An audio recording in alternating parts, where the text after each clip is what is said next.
As a voice for everyone, we're following up on tips we received from viewers about deteriorating conditions at the Sunfresh grocery store in the Linwood Shopping Center off Prospect. Breaking news, ladies and gentlemen. City-funded grocery store trial, so they're going to test, in Kansas City has already failed. Shelves are completely empty, food rotten, and theft. First off, the smell. I mean, it's just ridiculous. I watch people walk in and walk out. Hello, bye. The grocery store has received financial assistance from the city, but has been unable to keep those shelves stocked in an area that in the past has often been referred to as a food desert. Around here, a good thing don't last too long. And it will impact a lot of people and a lot of families. Ladies and gentlemen, the problem is people robbed. You don't do enough to stop the robberies. So the stores are like, what the heck, you ain't helping us. I'm just gonna move away. Oh my God, now we have a food desert. Government, help, help, help. Build the store. Tax the people to give us what we want. But then you do a bad job.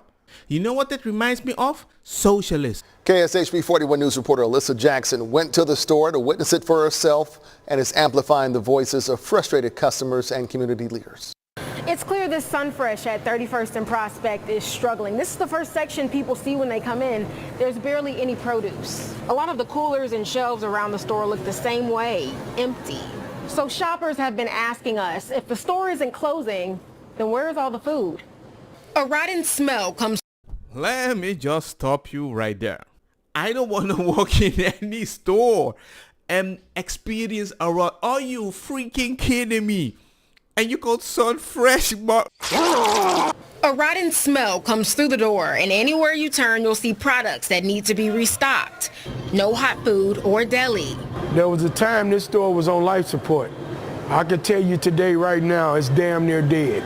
This is a new low, even to people like Pat Clark, who've watched the store go through its ups and downs. I used to work at a supermarket. It was fun, but I also know you throw so much food away. And guess why they're not giving it to the homeless? You know why? Because when they eat the food that might be rotten but almost rotten, you sue the supermarket. So now they just throw the food away.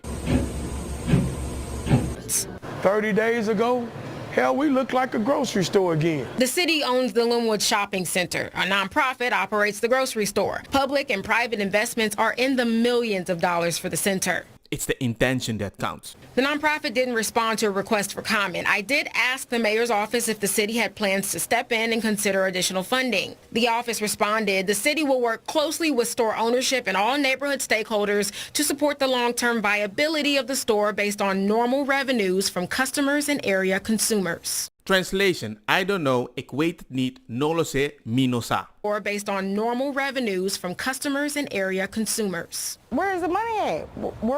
I'm asking where the money is. We can put that check in a money market mutual fund. Then we'll reinvest the earnings into foreign currency accounts with compounding interest, and it's gone.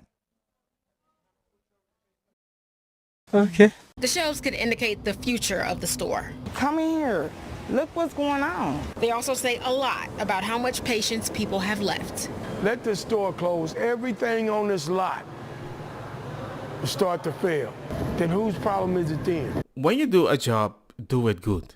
Especially with taxpayers' money. There is so much robbery. They can be consistent. And I just think they need to solve it in a different way. But they keep throwing money in that direction. Hopefully they can fix the issue. I'm blind! If it's full evil capitalism, if it's not full fair socialism, give us time. Give us money. Like people keep saying, socialism, you line up for the bread. In capitalism, breads line up for you. If you don't believe me, I'm sure you guys have heard of Berlin Wall. They built the one, politically, you there, you there. Well, can I come in? The socialism side went immediately to the other side when they broke the freaking wall. East Germans moving to the west. That was overwhelmingly the dominant direction because they hated socialism. Wow, this is garbage. A Sunfresh market has been on the corner of Linwood and Prospect since 2018. The store was a part of an East Side revitalization project that put a spark back in the community. I'm going in depth to find out why, after millions of dollars invested, the store is still struggling to remain open. Empty shelves and coolers. A lack of prepared hot and cold food turns shoppers away. Not before they smell a rancid odor coming through the door. We need answers because at the end of the day, that don't make sense.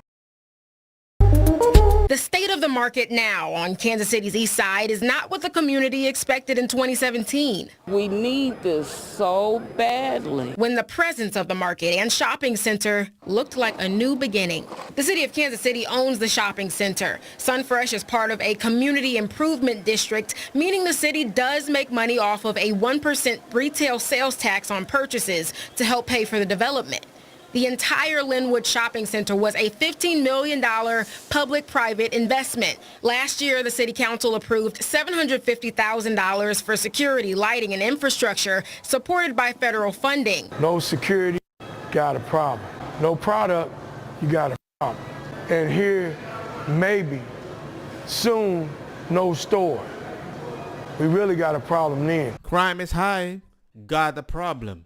You don't do something about that, got a problem. Maybe if you give NGOs money that they promise to do something and they're not consistent with their promises, got a problem. The ownership group of the Sunfresh is actually a nonprofit called Community Builders of Kansas City. The group declined an interview. Oh, really? Ladies and gentlemen, the solution is simple. Copy the people that manage to make it work. Some smaller local businesses remain open. They depend on the community, the customers are loyal, and the neighborhood defends itself.